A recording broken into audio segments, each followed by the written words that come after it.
नमस्कार. Marathi kitchen food चॅनलमध्ये तुम्हा सर्वांचं मनापासून स्वागत.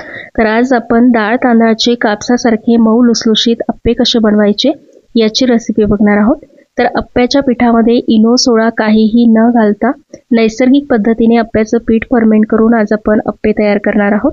अप्प्यासोबत खाण्यासाठी एक झटपट चटणी कशी बनवायची ते सुद्धा आजच्या व्हिडिओमध्ये बघणार आहोत. चला तर मग लगेचच रेसिपीला सुरुवात करूया.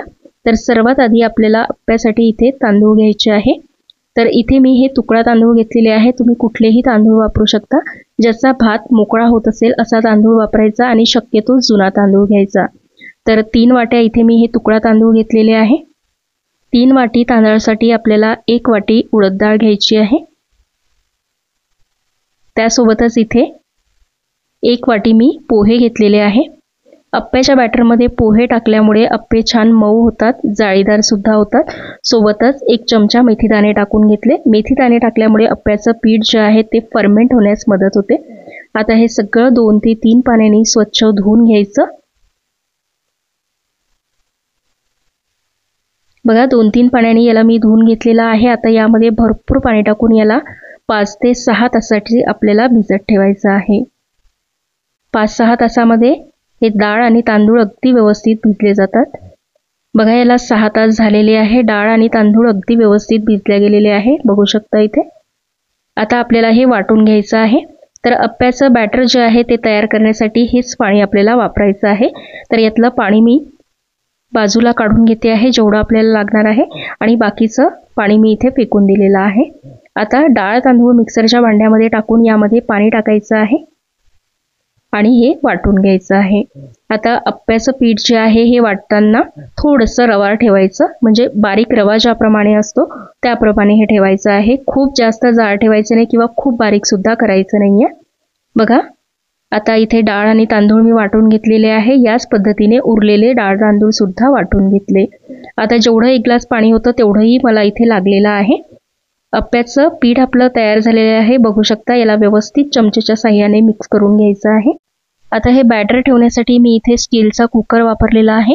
तुम्ही एखादा डबा सुद्धा वापरू शकता किंवा कुकर जर वापरायचा असेल तर स्टीलचाच कुकर वापरा. ॲल्युमिनियमचा कुकर वापरू नका, कारण पीठ जे आहे हे आपलं फर्मेंट होतं आणि फर्मेंट झाल्यानंतर ते पीठ आंबतं, त्याची रिॲक्शन ॲल्युमिनियमवरती होऊ शकते. म्हणून स्टीलचंच कुठलंही भांडं वापरायचं. आता कुकरचं झाकण लावून याला एखाद्या उबदार जागी ठेवून द्यायचं आहे 10 ते 12 तासासाठी. थंडीचे दिवस असतील तर एखाद्या ब्लँकेटमध्ये याला गुंडाळून ठेवू शकता. बघा 10 ते 12 तास याला झालेले आहे. आता हे पीठ बघू शकता तुम्ही किती छान फर्मेंट झालेलं आहे. अगदी हलकं फुलकं जाळीदार हे पीठ आपलं तयार झालेलं आहे. आता हे इतकं छान पीठ फुललेलं आहे की यामध्ये सोडा, इनो यापैकी काहीही टाकायची गरज पडणार नाही, बघू शकता. तर आता हे जे पीठ आहे यातलं तुम्हाला जेवढं अप्पे करण्यासाठी वापरायचं आहे तेवढं वापरू शकता. बाकीचं जे पीठ आहे ते फ्रीजमध्ये ठेवून द्यायचं. समोर 2 ते 3 दिवस तुम्ही याचा वापर करू शकता. या पिठापासून तुम्ही इडली बनवू शकता, डोसा सुद्धा बनवता येईल. आता या पिठामध्ये चवीनुसार मीठ टाकून घेतलेलं आहे. थोडीशी मिरचीची पेस्ट टाकून घेतली. त्यानंतर काही भाज्या इथे टाकते आहे. गाजर, टमाटर, त्यानंतर कॉर्नचे दाणे घेतलेले आहे आणि कांदा घेतला आहे. थोडीशी कोथिंबीर सुद्धा घेतलेली आहे. तर भाज्यांचं प्रमाण तुम्ही कमी जास्त करू शकता. मी अगदी अर्धा वाटी या ज्या सगळ्या भाज्या आहे या इथे वापरलेल्या आहे. याला व्यवस्थित बॅटरमध्ये मिक्स करून घ्यायचं. आता या ज्या भाज्या आहे यातल्या कुठल्या भाज्या तुमच्याकडे नसेल तर त्या नाही वापरल्या तरी सुद्धा चालेल, किंवा नुसता कांदा घालून सुद्धा हे अप्पे छान लागतात. आता अप्प्याचं बॅटर तयार झालेलं आहे. यामध्ये मी पाणी वगैरे टाकलेलं नाहीये, कारण बॅटरची कन्सिस्टन्सी अगदी व्यवस्थित आहे. बॅटर जर खूप जास्त घट्ट असेल तर त्यामध्ये पाणी वापरू शकता. आता लगेचच अप्पे बनवून घेऊया. अप्पे पात्राला मी तेल लावून घेतलं. त्यानंतर लगेचच अप्प्याचं बॅटर यामध्ये टाकून घ्यायचं आहे. सुरुवातीला अप्पे पात्राच्या कडेला बॅटर टाकायचं, मध्ये सगळ्यात शेवटी टाकायचं, कारण तिथे गॅसचा फ्लेम थोडासा जास्त लागतो. मध्ये अप्पे लवकर शिजले जातात, त्यामुळे अप्प्याचं बॅटर मधल्या भागामध्ये सगळ्यात शेवटी टाकायचं. अप्पे पात्रामध्ये बॅटर टाकल्यानंतर याला लगेचच झाकायचं आणि 5 मिनिटं शिजवून घ्यायचं. 5 मिनिटांनंतर अप्पे चेक करून घेऊया. बघा खालच्या बाजूनी अगदी व्यवस्थित शिजले गेलेले आहे. याचा रंग सुद्धा छान आला आहे. आता सगळे अप्पे जे आहे ते पलटवून घ्यायचे आहे. गॅस इथे मीडियम आहे. मीडियम गॅसवरतीच अप्पे आपल्याला शिजवायचे आहे. बघा इथे सगळे जे अप्पे आहे ते मी पलटवून घेतलेले आहे। आता अगदी थोडं थोडं एक एक थेंब यावरती तेल टाकून घ्यायचं आहे आणि पुन्हा यावरती झाकण ठेवून 2 ते 3 मिनिटं अप्पे खालच्या बाजूने सुद्धा शिजवून घ्यायचे आहे। बघा अप्पे दोन्ही बाजूनी अगदी व्यवस्थित शिजल्या गेलेले आहे। याचा रंग बघू शकता, छान आलेला आहे, अगदी टम्म फुगलेले आहे। आता अप्पे आपण काढून घेऊया, ते व्यवस्थित शिजल्या गेलेले आहे।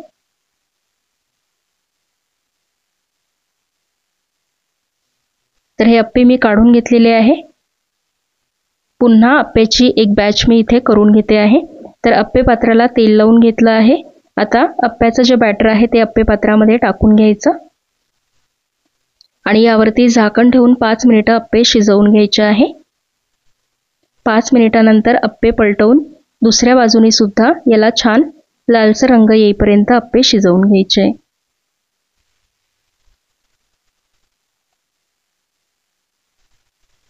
तर बघू शकता अप्पे जे आहे ते आपले तयार झालेले आहे, अगदी व्यवस्थित शिजल्या गेलेले आहे। आता अप्पे आपण काढून घेऊया। तर अप्पे तयार झालेले आहे। आता यासोबत खाण्यासाठी झटपट चटणीची रेसिपी सुद्धा बघून घेऊया। त्यासाठी मिक्सरच्या पॉटमध्ये अर्धा कप ओलं खोबरं टाकून घेतलं, पाव कप शेंगदाणे टाकलेले आहे आणि 1 टेबलस्पून डाळ टाकून घेतला, 2 ते 3 हिरव्या मिरच्या, 2-3 लसूण पाकळ्या, 1 चमचा जिरं, चवीनुसार मीठ टाकलेलं आहे, 1 चमचा दही टाकलं, या जागी तुम्ही लिंबू सुद्धा वापरू शकता आणि टेस्ट बॅलन्स करण्यासाठी 1 चमचा साखर टाकून घेतली आणि थोडीशी कोथिंबीर टाकलेली आहे। यामध्ये जेवढं लागेल तेवढं पाणी टाकून चटणी आपल्याला छान बारीक वाटून घ्यायची आहे। तर अर्धा वाटी इथे मी पाणी टाकलं होतं। चटणी तुम्हाला किती पातळ किंवा घट्ट करायची आहे त्यानुसार पाण्याचा वापर करू शकता। याला एका बाउलमध्ये काढून घेतलं। आता चटणीला तडका देऊन घ्यायचा आहे।